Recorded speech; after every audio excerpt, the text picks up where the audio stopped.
Hello everyone, welcome back to my channel. अस्सलाम वालेकुम। कैसे हैं आप सभी? उम्मीद करते हैं आप लोग बहुत बहुत अच्छे से होंगे। यहाँ पर आप सभी देख सकते हैं, ये है उर्दू का पार्ट 2। इसमें मैं आप सभी को वीवीआई सब्जेक्टिव क्वेश्चन कराऊंगी, not VVI subjective question, most VVI subjective question. इसमें पूरा कंप्लीट उर्दू का जितना भी सब्जेक्टिव क्वेश्चन बन सकता था, जो एग्जाम में आ सकता था, वो सारा कुछ मैं इस वीडियो में करा दूंगी। ठीक है, इसका पार्ट 1 जो कि मैं आप सभी को उसमें ऑब्जेक्टिव क्वेश्चन कराई थी, और पार्ट 3 आएगा जिसमें मैं आप सभी को उर्दू ग्रामर से रिलेटेड क्वेश्चन कराऊंगी। ठीक है, तो वीडियो को मैं शुरू करती हूँ। तो वीडियो शुरू करने से पहले एक चीज़ और मैं क्लियर कर देती हूँ, ये वीडियो थोड़ी लंबी हो सकती है बिकॉज यहाँ पे मैं आप सभी को 50 सब्जेक्टिव क्वेश्चन कराने वाली हूँ। ठीक है, जिसके आंसर शॉर्ट्स होंगे वो मैं आप लोग को यहाँ पर बता दूँगी, जिसके शॉर्ट्स नहीं होंगे यानी कि लॉन्ग आंसर होंगे वो आप लोग खुद से यहाँ पे रीड कर लेंगे, सबका जवाब वहाँ पे दिया ही रहेगा। तो सबसे पहले सवाल देखिए, सवाल नंबर 1, भोला गीता शौक से क्यों सुनता था? तो भोला गीता महज उस वजह से सुनता था कि वह कहानियों का शौकीन था और गीता के अध्याय के आखिर में महात्म सुनकर वो बहुत खुश होता था। सवाल 2 देखिए यहाँ पे, औरत का दिल मोहब्बत का समंदर होता है, मुसन्निफ ने ये बात क्यों कही है? जवाब देखिए, क्योंकि औरत माँ बाप भाई ख्वाइन बच्चे सब से बहुत प्यार करती है और अना करने पर भी वह प्यार ख़त्म नहीं होता। एक दिल के होते हुए भी वह सबको अपना दिल देती है। सवाल 3 देखिए, भोला कहाँ चला गया था और क्यों? तो जवाब यहाँ पर आप सभी देखिए, भोला आम तौर पर रात को कहानी सुनता था। उस रोज़ उसने दादाजी से दोपहर को कहानी सुनी थी। दादाजी ने उसे बताया था कि दोपहर को कहानी सुनाने से मुसाफिर रास्ता भूल जाते हैं। जब भोला के मामा जी रात होने तक घर नहीं आए तो वह आधी रात को घर की बत्ती लेकर पड़ोस पोड़ से आने वाली सड़क पर चला गया कि रात की तारीकी में उसके मामा जी रास्ता न भूल जाए। ठीक है, फिर देखिए सवाल 4। सवाल 4 यहाँ पे क्या कह रहा है, उस्ताद मंगू कौन था और उसे दुनिया के हालात की खबरें किस तरह मिला करती थी? तो जवाब देखिए, उस्ताद मंगू बगैर पढ़ा लिखा कोचवान था। वह तांगा चलाता था और तांगे में बैठने वाली सवारियों की बातें सुना करता था। उन्हीं लोगों से उसे दुनिया की हालात की खबरें मिला करती थी। तो यहाँ पे सवाल 5 है, नया कानून के आने की खबर से मंगू कोचवान क्यों खुश था? तो जवाब देखिए, क्यों खुश था। एक रोज़ मंगू के तांगे में 2 मारवाड़ी बैठे जदीद आइन यानी इंडिया एक्ट के बारे में आपस में बातें कर रहे थे और कह रहे थे कि सुना है 1 अप्रैल से हिंदुस्तान में नया कानून चलेगा और बहुत कुछ बदल जाएगा और हिंदुस्तानियों को आज़ादी मिल जाएगी। ठीक है, उसके बाद देखिए दूसरा सवाल, सवाल 6, मोती नगर की वादी में दाखिल होते ही मुसाफिरों का मिजाज क्यों बदल गया? जवाब देखिए, मुसाफिरों का मिजाज इसलिए बदला कि मौसम खुशगवार था। उनके सामने एक तरफ नंदा देवी और त्रिशूल की बर्फपोश चोटियां चमक रही थी और दूसरी तरफ ढलवां पहाड़ी पर बागों की हरियाली थी। फिर नेक्स्ट क्वेश्चन देखिए, सवाल 7, रजनी को ऐसी कौन सी खुशी हासिल हुई जिसकी वजह से वह रात भर न सो सकी? जवाब देखिए, कैलाश ने रजनी से कहा था कि वह सुबह को डाक बंगले पर आ जाए, वह उसे नौकर रख लेगा। रजनी ये सोचकर रात भर न सो सकी कि आने वाली सुबह उसकी ज़िंदगी बदल देगी और दुख भरे दिन ख़त्म हो जाएंगे, ऐशो आराम से दिन रात गुजरेंगे। फिर देखिए नेक्स्ट क्वेश्चन, कैलाश ने ऐसा क्या कहा जिसे सुनकर रजनी पर बिजली सी गिर पड़ी? जवाब, कैलाश ने पहले दिन ये समझा था कि रजनी के साथ सिर्फ एक भाई और है, लेकिन अगले दिन जब रजनी 5 बहन भाइयों के साथ डाक बंगले पर पहुंची तो उन सब मेले कुचले बच्चों को देखकर उसे गुस्सा आ गया और झंझलाकर कहा, तूने कल क्यों नहीं बतलाया कि तेरे साथ इतनी बड़ी फौज है, सबको मैं कहाँ रख सकता हूँ? ये सुनकर रजनी पर बिजली से गिर पड़ी, क्योंकि इतनी बड़ी मायूसी का सामना उसने ज़िंदगी में पहली बार किया था। फिर सवाल 9 देखिए, सर सैयद ने अपना बचपन कैसे गुजारा? तो यहाँ पे देखिए कैसे गुजारा उन्होंने अपना बचपन। सर सैयद ने बचपन में घर पर पढ़ा, मकतब में गए और खेल कूद में भी खूब हिस्सा लिया। वह अपने हम हस्र मामू और खालाजाद भाइयों और दीगर करीबी रिश्तेदारों के लड़कों के साथ ऐसे खेल खेलते थे जिन्हें बुजुर्ग देखते रहते थे। फिर यहाँ पे आप लोग देखिए सवाल 10, सर सैयद के नाना के यहाँ दस्तरखान के आदाब क्या थे। ठीक है, तो यहाँ पे आप सभी देख सकते हैं इसके आंसर काफ़ी लंबे हैं, काफ़ी नहीं फिर भी लंबे हैं, तो यहाँ पे आप लोग खुद से पढ़। फिर यहाँ पे सवाल 11 देखिए, सर सैयद को गांव में जाकर रहना क्यों पसंद था। जवाब देखिए, छोटी उम्र में सर सैयद को गांव में जाकर रहना, जंगल में घूमना, उम्दा दूध दही और ताज़ा ताज़ा घी और जाटनियों के हाथ की पकी हुई बाजरा या मकई की रोटी खाना अच्छा लगता था, इसलिए वह गांव में जाकर रहना पसंद करते थे। फिर देखिए सवाल 12 यहाँ पे क्या कह रहा है, राम सहाय और उसकी बीवी भागवती के ख्यालात में क्या फ़र्क था। जो भागवती थी उसकी बीवी थी, उसके ख्यालात में क्या फ़र्क था। तो यहाँ पे आप सभी देख सकते हैं, भागवती एक जज्बाती औरत है, वह दूसरों की मदद करना भलाई समझती है और अपने आप को ख़तरे में डाल सकती है। उसका पति यानी कि शौहर राम सहाय उससे मुख्तलिफ है, वह अपनी जान की फ़िक्र में मुब्तला रहते हैं कि कहीं कोई आफत ना आ जाए, फितरतन वह कमज़ोर दिल और डरपोक हैं। ठीक है, फिर देखिए सवाल 13, मखलूत ज़बान से क्या मुराद है, वाज़ेह कीजिए। तो यहाँ पे आप सभी देख सकते हैं, मखलूत ज़बान से मुराद है ऐसी ज़बान जिसमें मुख्तलिफ़ ज़बानों के अल्फाज शामिल हों। हर ज़बान ने दूसरी ज़बानों से कुछ न कुछ लफ्ज़ लिए हैं। मखलूत ज़बान में होता यह है कि गैर ज़ुबान को किसी कौम को सीखनी पड़ती है, मखलूत नहीं होती, बल्कि उसकी अपनी ज़बान गैर ज़बान के मेल से मखलूत होती है। ठीक है, तो ये था सवाल 13 का आंसर। फिर देखिए नेक्स्ट क्वेश्चन सवाल 14, ये क्या पूछ रहा है, राम सहाय मिल के दरवाजे पर सिपाही आए तो उसने क्यों कहा कि मेरे पास ईमान का पड़वाना है।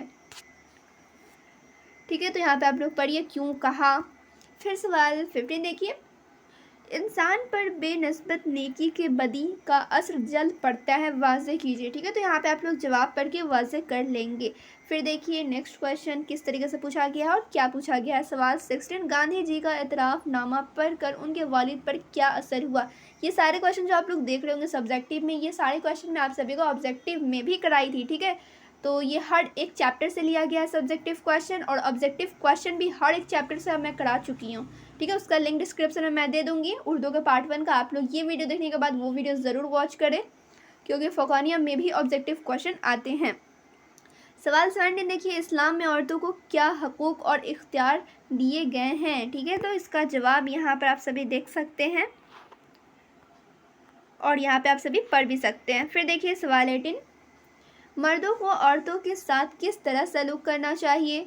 तो जवाब देखिए, मर्दों को औरतों के साथ हमेशा अच्छा सलूक करना चाहिए, उनकी आसाइश, आराम और खुशी का ख्याल रखें, उन्हें अपना खिदमत गुजार समझने की बजाय अपना हमदम, दोस्त और रंज व राहत का शरीक समझें। ठीक है, फिर देखिए सवाल 19 यहाँ पे क्या पूछ रहे हैं, इस मज़मून में उर्दू ज़बान की किन खसूसियात पर रोशनी डाली गई है। तो किन खसूसियात पर रोशनी डाली गई है आप लोग यहाँ पे पढ़ सकते हैं।